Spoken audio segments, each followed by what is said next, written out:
आज हम बात करने वाले हैं अनुनाद की तीक्ष्णता के टॉपिक के अंतर्गत ही एक विशेष टॉपिक जिसे कहा जाता है विशेषता गुणांक। बेसिकली इसे क्यू से प्रदर्शित किया जाता है। किससे प्रदर्शित किया जाता है? क्यू से प्रदर्शित किया जाता है। इसे अंग्रेजी में क्वालिटी फैक्टर भी कहते हैं। देखिए, पिछले लेक्चर में हम समझ चुके थे कि अनुनाद की तीक्ष्णता क्या होती है। अनुनाद की तीक्ष्णता किस बात पर निर्भर करती है, सपाट अनुनाद क्या होता है, और मैंने आपको कहा था कि उस वीडियो को देखने के बाद हम सेकंड वीडियो बनाएंगे अनुनाद की तीक्ष्णता के ऊपर ही, जिसके इसमें हम बात करेंगे विशेषता गुणांक के बारे में। साथ ही साथ इसी में हम बात करने वाले हैं बैंड चौड़ाई के भी बारे में। किसके बारे में बात करने वाले? बैंड चौड़ाई के बारे में बात करने वाले हैं। फिर इसके बाद इसके नेक्स्ट लेक्चर में हम ये जो अनुनाद की तीक्ष्णता के लिए जो आवश्यक डेरिवेशन है वो करेंगे। तो बेसिकली स्टेप बाय स्टेप हो रहा है। आप हर एक लेक्चर को प्रॉपर वे में देखें, सीक्वेंस वाइज देखें, तो आपको जो अनुनाद की तीक्ष्णता वाला टॉपिक है बहुत ही आसान लगेगा। तो देखिए, आज हम बात करने वाले विशेषता गुणांक। देखिए, जो विशेषता गुणांक होता है, यदि उसे आपको समझना है तो सबसे पहले आपको बैंड चौड़ाई को समझना पड़ेगा। किसे समझना होगा? बैंड चौड़ाई को समझना होगा। इसे समझने के लिए हम देखिए, सबसे पहले आपको समझना पड़ेगा 1/√2। 1/√2 क्या होता है? देखिए, 1/√2 को यदि मैं सॉल्व करता हूँ तो हमारा आंसर आता है लगभग 0.707। कितना आता है? 0.707। और यदि इसे हम किस में कन्वर्ट करें, परसेंटेज में कन्वर्ट करें, तो वो होता है 70.7%। कितना होता है? बेसिकली 70.7% होता है। अब बेसिकली जब मैं जो आपकी IM मैक्सिमम होता है, किसका होता है? IM मैक्सिमम का 1/√2 करता हूँ, मतलब मैं IM मैक्सिमम का कितना करूँगा? 0.707 करूँगा। ओके, अर्थात मैं IM मैक्सिमम का कितना करूँगा? 70% करूँगा। लगभग 70.7% है, जिसे 70% भी कह सकते हैं, है ना। तो ये जो IM मैक्सिमम का जब हम 1/√2 भाग करेंगे, मतलब कि जब हम 70.7% करेंगे, तो देखिए यहाँ से यहाँ तक का कुल कितना है, सॉरी यहाँ से यहाँ तक का कुल कितना है IM मैक्सिमम? 100% है। यहाँ से लेके यहाँ तक का IM मैक्सिमम 100% है। तो बताइए, इसका यदि मैं 1/√2 भाग करूंगा, मतलब कि 70.7% वाला भाग करूंगा, तो लगभग मुझे कहाँ देखने मिलेगा? लगभग मुझे यहाँ पर देखने मिलेगा। यहाँ पर देखने मिलेगा लगभग ये होगा इसका 70.7%, है ना। तो यहाँ पर हम ऐसा लिख सकते हैं कि ये कौन सा मान है? 1/√2 IM मैक्सिमम वाला मान है। ये वाला जो बिंदु है कौन सा है? 1/√2 IM मैक्सिमम वाला बिंदु है। देखिए, यहाँ से यहाँ तक का कुल IM मैक्सिमम का कौन सा भाग है? ये 100% भाग है।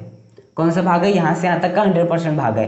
तो इसी का 70% भाग क्या होगा? ऑब्वियस सी बात है, इतना देखो, क्योंकि यहाँ से यहाँ तक 100, यहाँ से यहाँ तक 70, यहाँ से यहाँ तक 20, यहाँ से यहाँ तक 10, फिर यहाँ से यहाँ तक 5, फिर यहाँ से यहाँ तक 4, फिर यहाँ से यहाँ तक 0। तो ऐसे ही परसेंटेज में बांटने चले तो जो आपका 100% भाग है वो सबसे ऊपर आएगा, और जो 70.7% भाग आएगा वो कहाँ आएगा? लगभग यहाँ पे आएगा।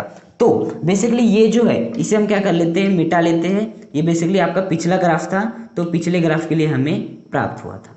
अब देखिए, मैं चाहे तो इसको ऐसे मिला सकता हूँ, आगे बढ़ा सकता हूँ।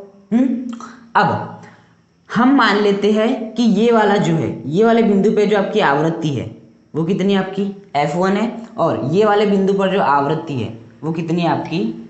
F2 है। ओके, कितनी आपकी? बेसिकली F2 है।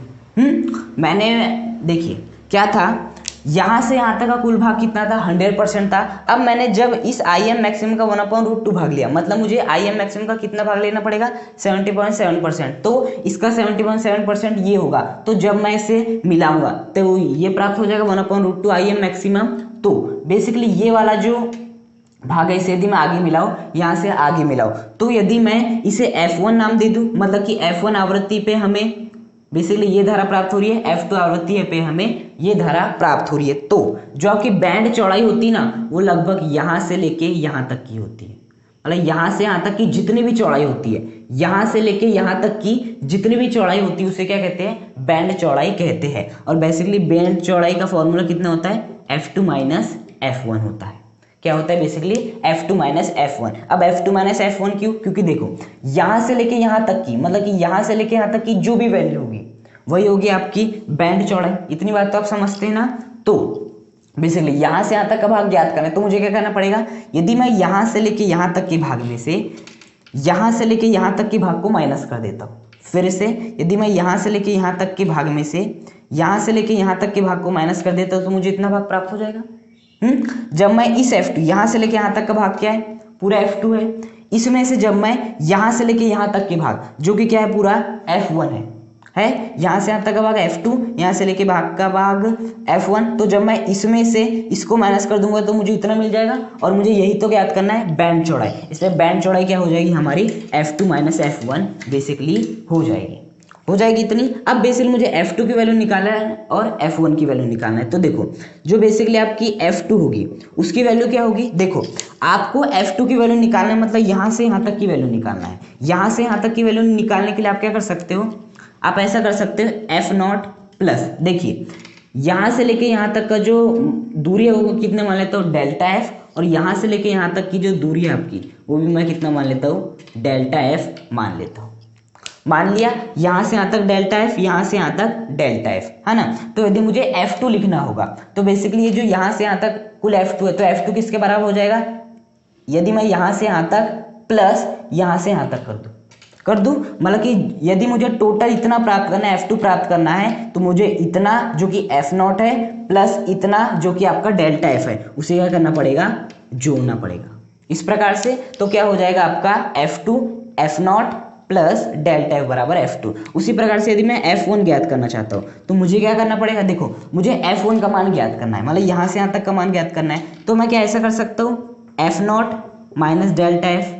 यदि मैं यहाँ से यहाँ तक का मान ज्ञात करना चाहता हूँ तो यदि मैं इस F0 में से, किस में से, इस F0 में से किसे माइनस कर दूं, इस डेल्टा F को माइनस कर दूं, इस F0 में से इस डेल्टा F को माइनस कर दूं, तो मुझे इतना प्राप्त हो जाएगा। इसलिए मैंने F1 को बराबर किसके लिखा, F0 माइनस डेल्टा F। अब इस F1 और F2 की वैल्यू को यहाँ पर पुट कर देते, तो F2 की वैल्यू क्या थी, F0 plus delta F minus F1 की वैल्यू क्या थी, F0 माइनस डेल्टा F थी इतनी। अब बेसिकली क्या हो जाएगा, F0 प्लस डेल्टा F, यहाँ कर देंगे माइनस F0, देखिए माइनस प्लस माइनस फिर minus minus plus delta F, F0 से F0 कैंसिल, तो फाइनल कितना हो जाएगा, 2 डेल्टा F हो जाएगा। कितना हो जाएगा, बेसिकली 2 डेल्टा F हो जाएगा। तो जो आपकी बैंड चौड़ाई निकल गई, मतलब यहाँ से यहाँ तक की जो चौड़ाई निकल गई वो कितनी निकल गई आपकी, 2 डेल्टा F। तो यदि मैं बात करूँ आपके Q गुणांक की, बेसिकली विशेषता गुणांक की, तो विशेषता गुणांक क्या होता है, बेसिकली जो आपका विशेषता गुणांक होता है ना, वो होता है आपका F0 डिवाइड बाय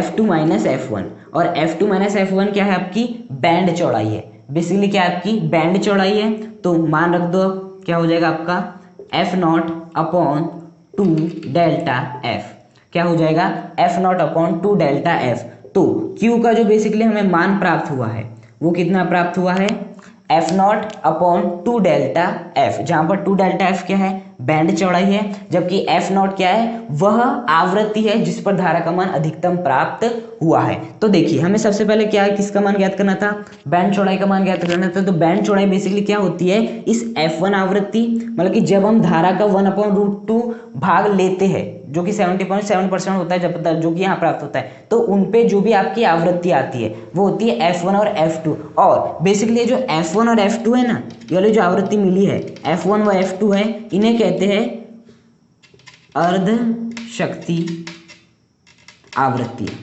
इन्हें क्या कहते हैं, बेसिकली अर्ध शक्ति आवृत्तियां कहते हैं।